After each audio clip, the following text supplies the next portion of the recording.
Have you had clients coming in asking for lots of layers, maybe even a wolf cut? We just finished doing this color on Lexi with these fun raccoon tails, kind of giving a little bit of an ode to early 2000s hair color. And now I'm gonna show you exactly how to create the wolf cut. Right now we're gonna get into the actual haircut. So a lot of the inspiration is coming from really heavily textured layers.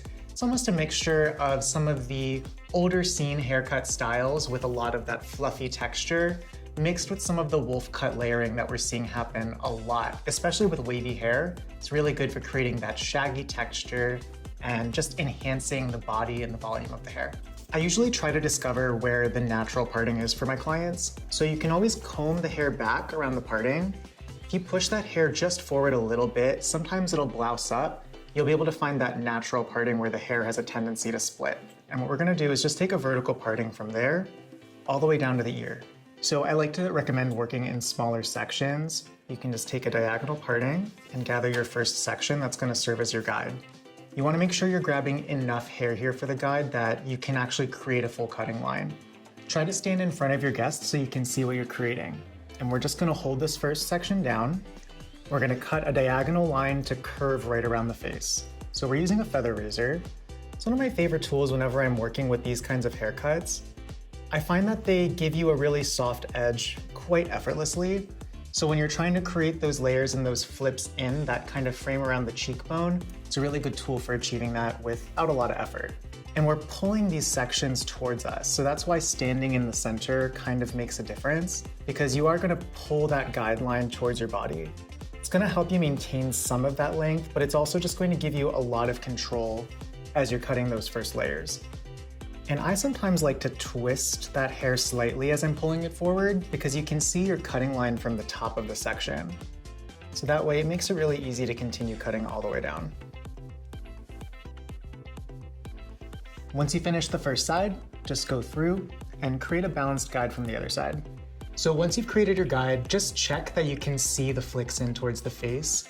The first section is really the most important, so if you're happy with where those are laying, it's going to make the rest of the cut much easier because you've already set yourself up. Once you've got your next subsection, comb that hair into the first subsection. You should be able to see your guide underneath, and that's going to be what you're following for the haircut. All right, so now we've got the framing going on in the front. We're going to start to add in some of these links in the back and create a little bit more of that elongated texture here. Starting in the back, we're gonna make sure that we separate the crown. It's just a horizontal parting to separate the bottom. Now to separate the crown section, it's not gonna be the traditional crown where you're really encompassing the entire thing, but you're gonna imagine creating a diamond shape. So it's going to help extend those layers in more of a V shape in the back just by sectioning it that way. Now for these portions, we're going to be pulling them forward to help blend in with what was going on in the front.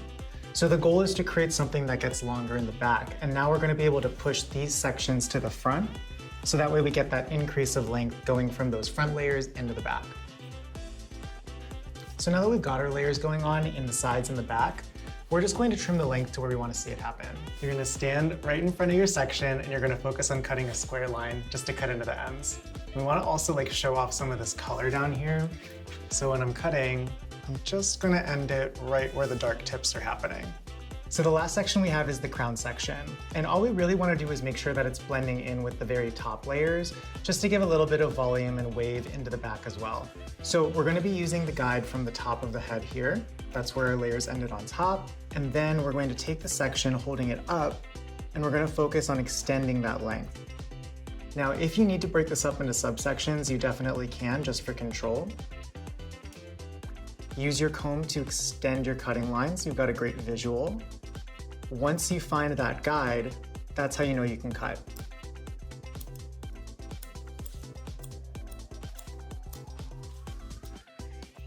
Now as you work your way down, you'll just grab a little more of the section, continue to lift that hair up.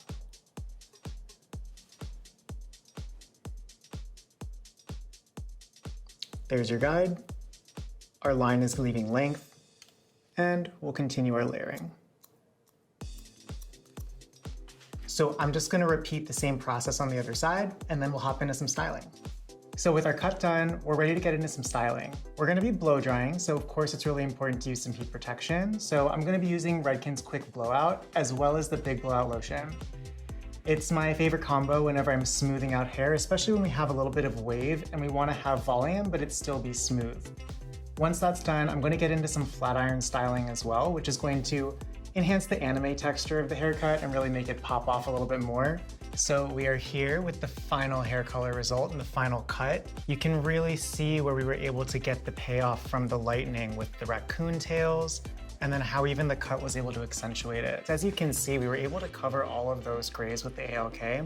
I think the cut too, you can really see how it kind of breaks apart some of the raccoon tails that we did, but you still overall get to see that like stripy pattern. You still get a really great payoff with the pattern from the raccoon tail. And even on the accent side, you still get that payoff, but it's a little bit softer, a little bit more muted. I'm so excited for you to see it. Are you ready? Wait, yes. You ready? I'm so ready. Are you sure? Yes. Okay. Oh my God. It's insane. Oh my God. Look at it. It's oh my crazy. God. I look like I'm an anime character. That's the goal. I'm glad. I'm obsessed. No, Look at right? the little flippies and the blonde. It's so cool. Like, I just feel like the way that the both sides, like, they don't look the same, but they like really complement each other. Oh yeah, for sure. No, I love this for you. I think too, you know, adding the haircut with the raccoon tails, Yeah. it gives it like a little bit more of a modern edge Yeah. for sure. But I love seeing how it goes into your face with the flips here, the layers. You can even tuck on the side, get a little bit of that action. You can even braid the lengths, which would be super cute. Ooh, I love that. Yeah, but you know, we glossed it with the shades EQ and it gave it that like nice shine. So even with the integrity of your hair, it should feel good for a long time as well. Oh, Yay. I'm obsessed. Thank you. Of course, I love it. It's so cool. Be sure to check the description below to see all of the products we use today. Also, you can see all of our educational offerings and make sure to check out our Level loyalty program to get points. When you give this look a try, be sure to tag Redken in all of your socials so we can be sure to celebrate your wins. So till next time, I'm Gilad. It's been a lot of fun and we'll see you in the next video.